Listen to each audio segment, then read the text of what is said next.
verdaderamente cuando uno se encuentra. El gobierno de Daniel Noboa está buscando competitividad. Equivocado, o un país que nos dice que la democracia puede terminar, a diferencia de Nicaragua. De enfrentar los problemas de impunidad es la del fiscal general. La Alianza del Pacífico se presenta también como una oportunidad para el...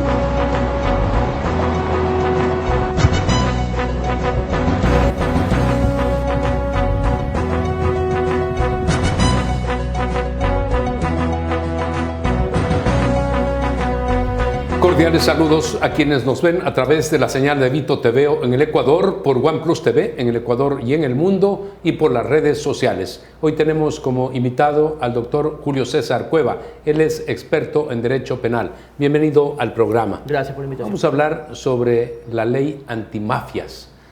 ¿Cuál es el origen? Y brevemente quisiera que hagamos historia, doctor, porque esto nace en Italia, en una Italia convulsionada por las mafias, por la delincuencia, por la violencia.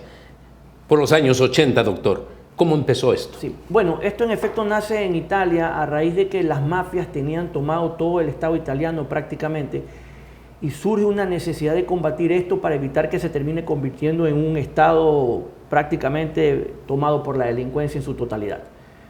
¿Qué hace explotar a la sociedad, si cabe el término? Es cuando empieza o sale un juez de apellido Falcones que empieza a investigarlos, a combatirlos, y más allá del esquema de seguridad que tenían, no tuvieron nada mejor que hacer que volar un puente porque no tenían cómo hacer nada con toda su caravana de seguridad, y eso generó protestas masivas en Italia, y eso forzó al Estado italiano a ponerle vereda al asunto. A raíz de eso hubo la creación no solo de las normas antimafia, sino también un cambio en la infraestructura judicial, porque hubo que crear juzgados para poder albergar 300, 400 personas con celdas para que estén ahí presencialmente con los jueces. Es decir, fue un tema completamente integral.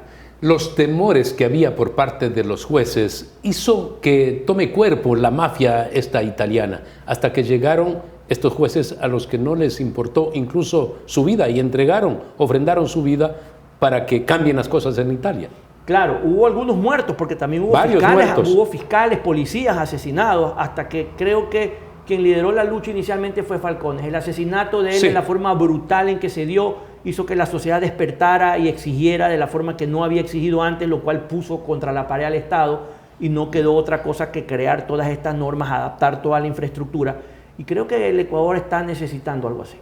A partir de aquellos hechos que estamos relatando, lógicamente viene toda una actividad judicial en Italia, mayor presupuesto, y empiezan a perseguir también el dinero, este dinero del crimen, que generaba y fortalecía a los grupos mafiosos.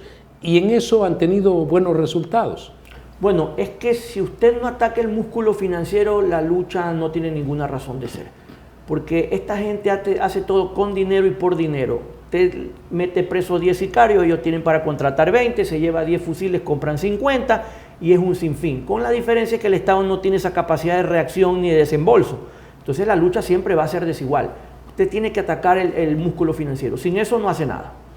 La Policía de Finanza italiana, que es esta policía especializada y que está detrás de los criminales y que logra confiscar muchísimos bienes y dinero también, eso lo reinvierten precisamente para continuar en la lucha en contra del delito. Sí, eso es lo que yo he sugerido, porque por ejemplo el Ecuador tiene una ley de extinción de dominio que es básicamente basada en el modelo de las Naciones Unidas, que tiene unas muy buenas normas que habría que hacer ajustar algunas, y una de esas es aquella que dispone cómo se distribuye el dinero. Hoy por hoy se distribuye en causas sociales, cuando yo creo que debe distribuirse por porcentajes para la Fiscalía, para la Justicia, para la DINARDAP, para la UAFE, para la Policía, para las Cortes, para reinvertirla, como hacen en Italia, en mejorar la infraestructura, el personal, la capacitación, sobre todo la tecnología que permita combatirlos. Es decir, se les quita el dinero para usarlo en su contra.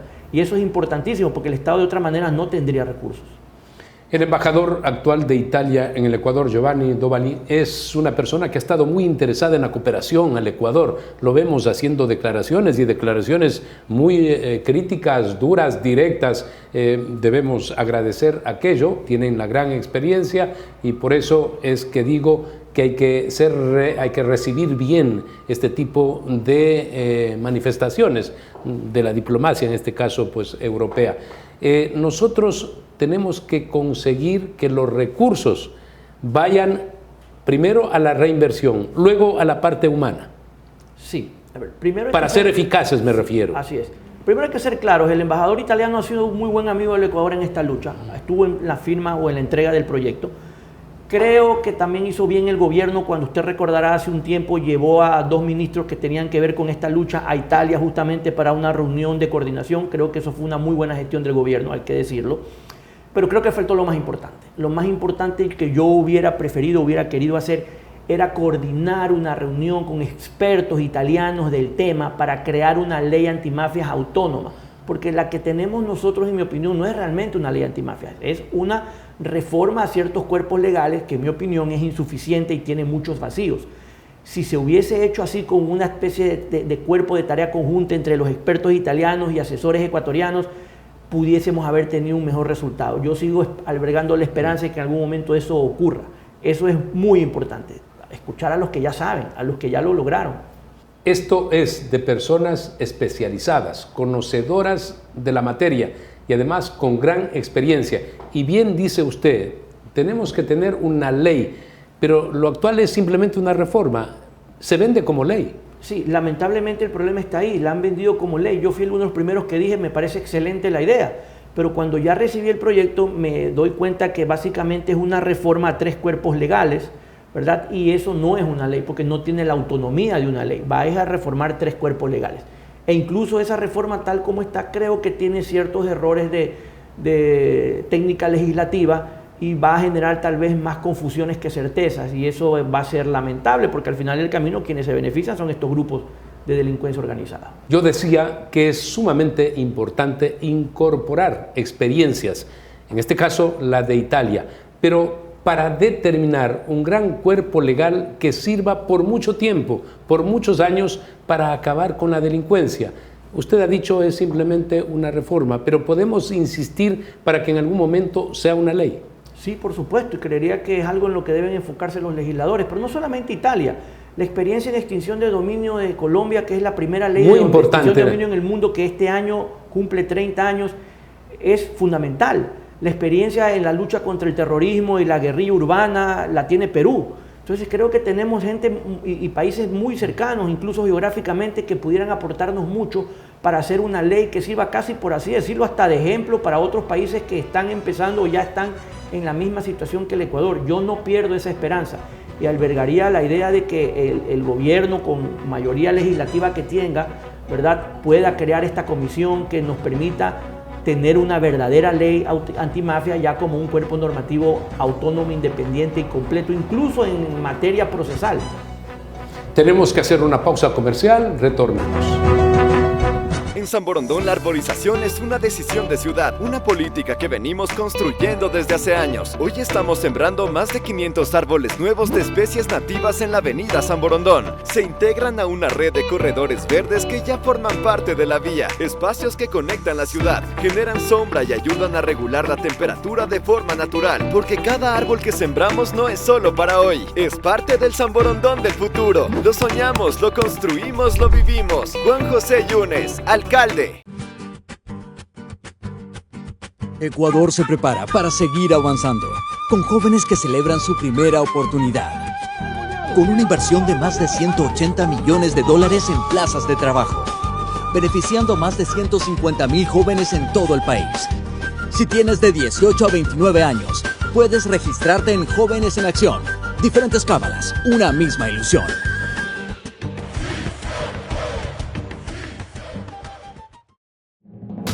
Este es tu banco, cada día crece más. Nuevo Banco del Pacífico, más moderno y eficaz.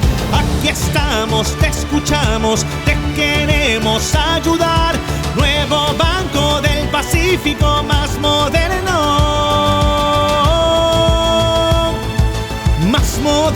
y eficaz. Las grandes historias se ganan en la cancha. Empezamos cuesta arriba con el marcador en contra, pero los grandes equipos no se rinden.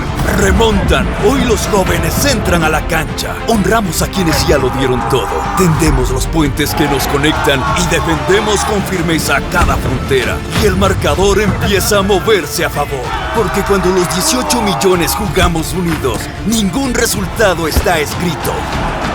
Y hoy jugamos por Ecuador. En San Borondón la arborización es una decisión de ciudad, una política que venimos construyendo desde hace años. Hoy estamos sembrando más de 500 árboles nuevos de especies nativas en la avenida San Borondón. Se integran a una red de corredores verdes que ya forman parte de la vía, espacios que conectan la ciudad, generan sombra y ayudan a regular la temperatura de forma natural, porque cada árbol que sembramos no es solo para hoy, es parte del San Borondón del futuro. Lo soñamos, lo construimos, lo vivimos. Juan José Yunes, alcalde. Verde Fruit, el camino para acercar los productos de América Latina a los Estados Unidos. En los últimos años, lamentablemente, hemos visto cómo el delito ha recorrido países latinoamericanos. Para el Perú, el problema número uno ahora es el de la inseguridad. Para Chile también. En las campañas electorales ha habido gran debate al respecto. El Ecuador ha sido tomado por los delincuentes, por las mafias. Bueno, Colombia mucho tiempo con los narcoterroristas y México igual. La droga, este negocio que genera tanto dinero, los ha hecho tan poderosos y han extendido sus redes por el mundo entero. Por estas razones y con este antecedente, se puede buscar, por ejemplo, una legislación supranacional, continental, con esa idea que tiene de la seguridad de las Américas por parte del presidente Donald Trump. Pero en legislación, ¿se puede contemplar la posibilidad esa de hacer una ley general? Es muy difícil porque todavía en Latinoamérica está muy arraigado este concepto ya bastante desactualizado de la soberanía, ¿verdad? Pero la ONU no ha perdido la esperanza porque la ONU en temas muy interesantes como la extinción de dominio crea estos códigos modelo que los países los reciben, los incorporan, les hacen unos cambios y los adaptan. Pero podría mejorarse en la medida de lo posible. Algo que es paralelo a esto y que funciona muy bien es la cooperación penal internacional, la cooperación entre fiscalías, que funciona y funciona bien. Pudiera hacerse los ajustes para que funcione mejor. Usted habrá visto cómo se cruzan permanentemente información entre los países, entre las fiscalías, cómo países sin mayor trámite devuelven delincuentes que están siendo buscados. Entonces esto mejora cada día más. Pero en cuanto a legislación es un poco difícil por este concepto. Esperaría que por lo menos si un país saca una buena ley, otros países la pueden adaptar a su realidad y no con muchas diferencias. Y eso pudiera suplir esto de tener una ley supranacional. Desde el lado del Perú se habían manifestado que querían trabajar con el Ecuador. Con Colombia tenemos la dificultad y por eso el tema de los aranceles, porque se señala que el presidente Petro pues hace muy poco en la frontera. Pero en todo caso tenemos que incorporar a todas estas naciones para tener éxitos y resultados en la guerra contra los delincuentes. Sí, claro. Por ejemplo, hay convenios internacionales contra la corrupción, contra las drogas, contra la delincuencia organizada, que son el equivalente a una ley supranacional, ¿verdad? Y que los países, pues al firmarlas, se comprometen a cumplirlas. A veces son tratados que están solamente debajo de la Constitución. Sí, están debajo de la Constitución, pero los países se comprometen a cumplirlas, y incluso como usted conoce, pues muchas veces cuando los incumplen, uno pues incumple otros compromisos y se dificulta el poder obtener créditos, porque si usted no combate el lavado de activos, pues ya las multilaterales no le quieren prestar porque dicen esto es un tema de corrupción, etcétera, etcétera. Entonces, sí hay una forma, de cierta manera, en que los presionan a los estados, ¿verdad?, para que cumplan.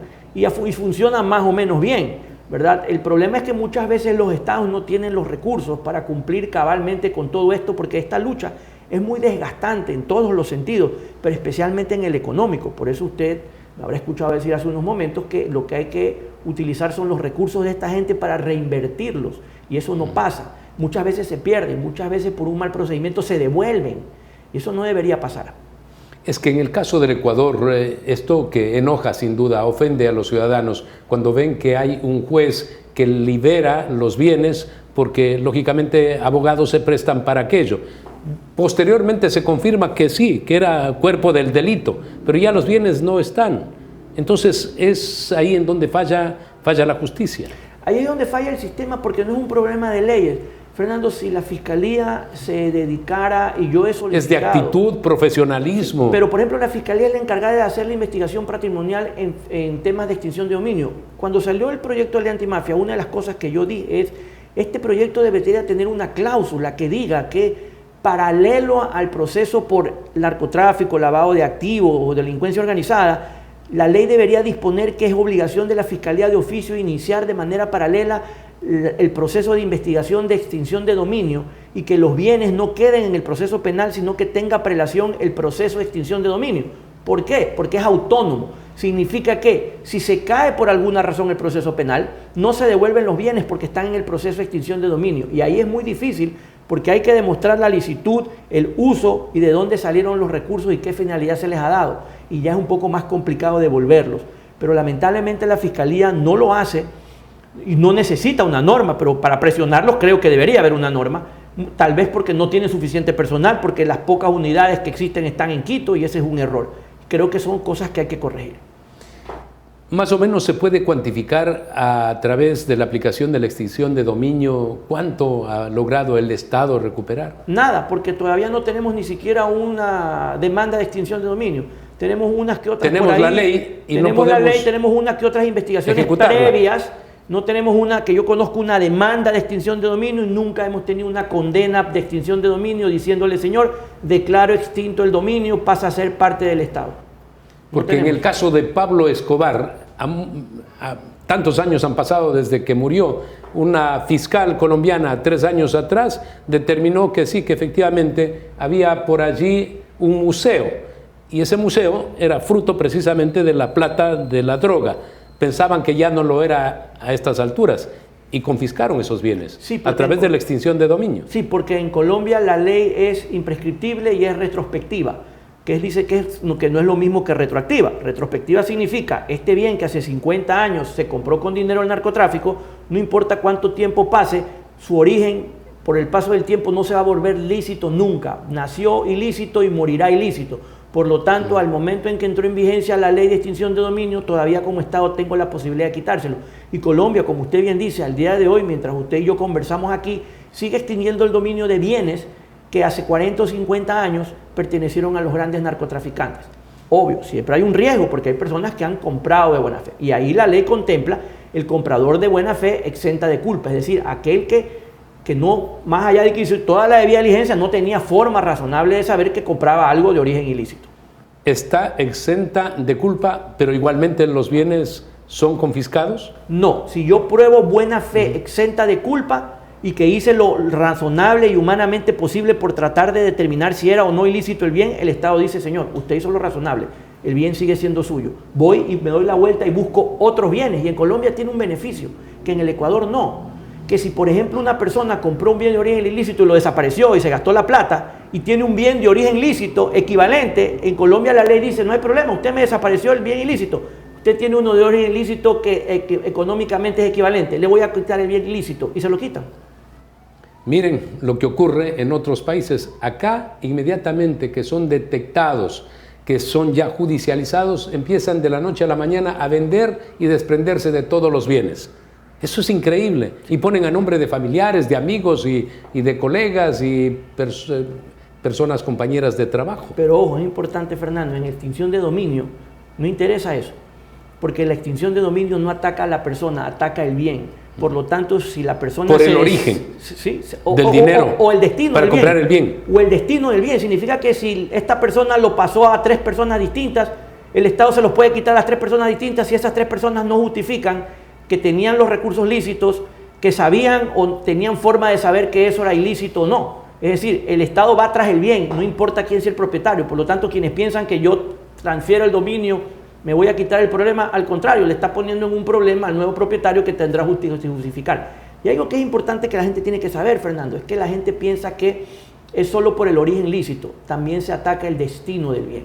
Entonces, quienes alquilan bienes y dicen, a mí no me importa, me pagaban en efectivo y me pagaron 2 años porque me dijo que le caía bien y no me pidió factura, Están poniendo en riesgo el bien que probablemente compraron con esfuerzo, porque la ley en el Ecuador, y por ejemplo en Colombia, también castiga a quien hace o permite a sabiendas o con mínimo conocimiento que su bien de origen lícito se utilice para actividades ilícitas. Por ejemplo, para tener secuestrados, para tener droga, para guardar armas. No importa que usted me saque un contrato de alquiler, usted debía saber mínimamente que algo raro pasaba ahí y puede perder el bien. El hecho es que si algo costaba 100 y hay un comprador que le paga 300, usted tiene que darse cuenta que algo extraño sucede. Lo mismo con el alquiler. Yo pido 800 y me dice, yo te doy 1200 porque me has caído muy bien, pero no te compliques con la factura. Y yo te pago 2 años porque me has caído muy bien. Esas son banderas rojas. Empieza a sospechar que usted puede perder el bien. Tenemos que hacer una pausa comercial. Retornamos para el bloque final del programa. Cuando juega el Ecuador, aparecen las costumbres de siempre. El mismo pie primero, la misma pulsera, la camiseta en la misma pared, la fe pintada en la cara y colgada en el pecho. Porque mientras millones de ecuatorianos se preparan para alentar, Ecuador también se prepara para seguir avanzando, con jóvenes que celebran su primera oportunidad y con quienes lo dieron todo, recibiendo lo que merecen. Millones de cábalas, un solo Ecuador.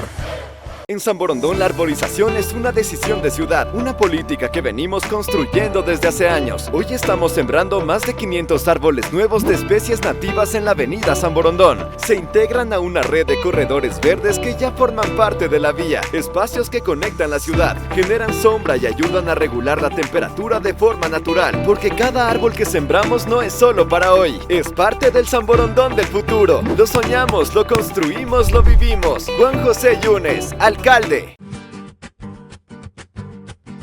Ecuador se prepara para seguir avanzando, con jóvenes que celebran su primera oportunidad, con una inversión de más de 180 millones de dólares en plazas de trabajo, beneficiando a más de 150,000 jóvenes en todo el país. Si tienes de 18 a 29 años, puedes registrarte en Jóvenes en Acción. Diferentes cábalas, una misma ilusión.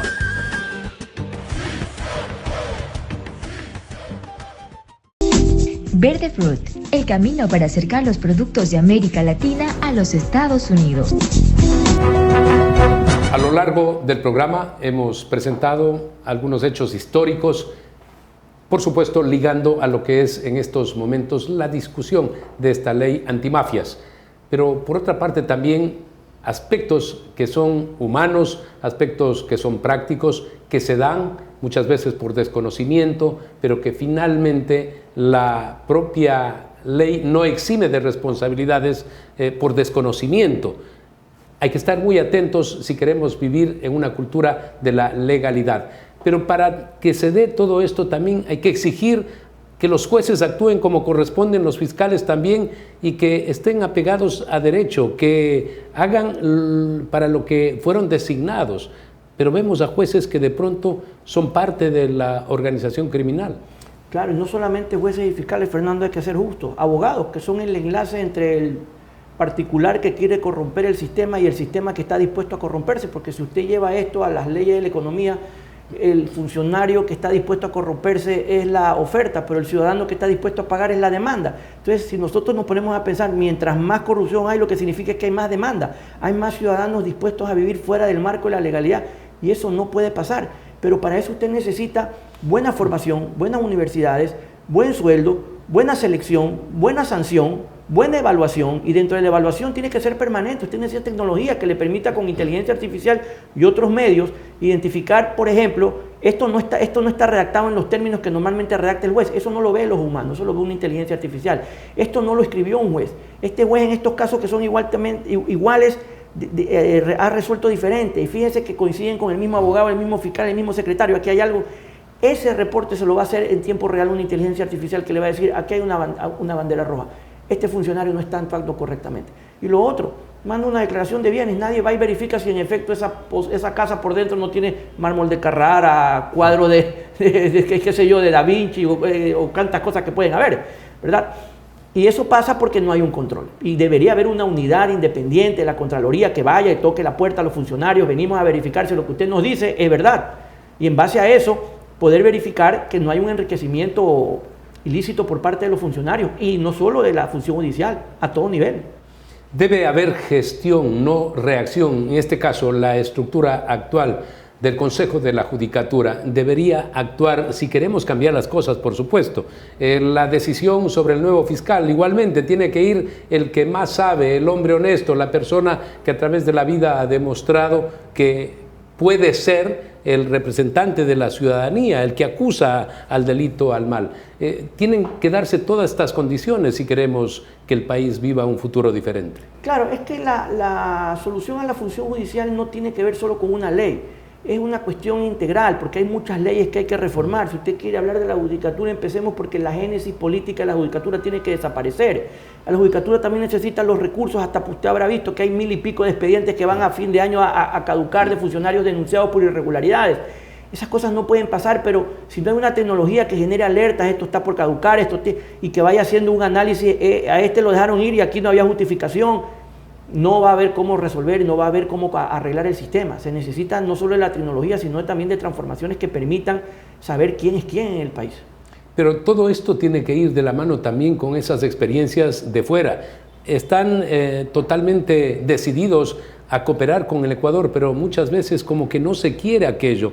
Es mejor seguir en el sistema actual.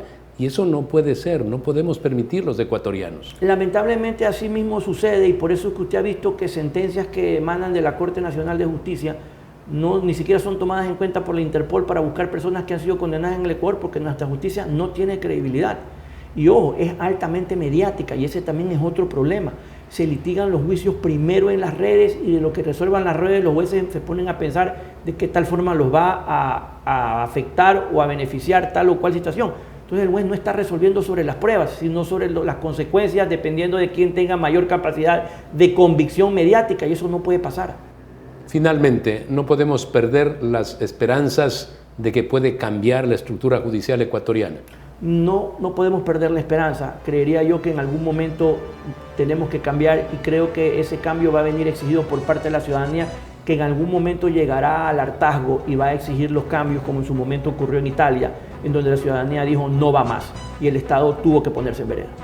Doctor, muchas gracias por haber estado en el programa del día de hoy. Amigos, recuerden que la próxima semana tienen una cita con Fernando Aguayo América a través de Vito TV en el Ecuador, por OnePlus TV en el Ecuador y en el mundo, y por las redes sociales.